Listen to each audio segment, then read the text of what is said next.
हम बात कर रहे थे चंद्रवंशियों की। तो चंद्रवंश की जो कहानी शुरू होती है वो होती है मरकरी और उनकी वाइफ इदा से। इदा जो होती है वो सूर्य की पोती और मनु की बेटी।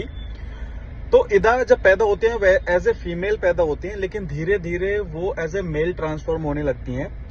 और एक बार वो एक जंगल से क्रॉस कर रही होती हैं, तो वहां भगवान शिव और माँ पार्वती होते हैं। तो माँ पार्वती अपनी प्राइवेसी के लिए भगवान शिव को कहती है कि यहाँ पे जितने भी पेड़ पौधे जानवर जो भी कोई है उनको फीमेल में कन्वर्ट कर दीजिए।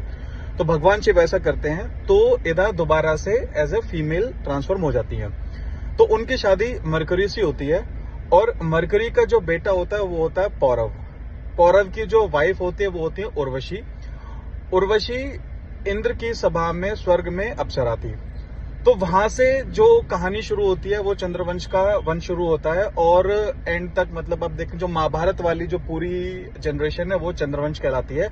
और इसका असर आपको एंड तक देखने को, अर्जुन तक देखने को मिलता है, क्योंकि अर्जुन को भी होमोसेक्सुअलिटी का एक बार शिकार होना पड़ा था और उसका रीजन था उर्वशी का श्राप। तो जितने भी चंद्रवंश होते हैं उनकी लाइफ में औरत का, वुमेन का कर्स रहेगा, हमेशा रहता है।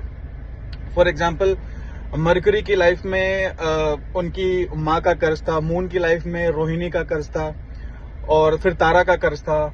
उसके बाद अगर महाभारत में देखें तो पांडवों पे उनकी वाइफ द्रौपदी का कर्ज था, अर्जुन को उनकी दादी उर्वशी का कर्ज था।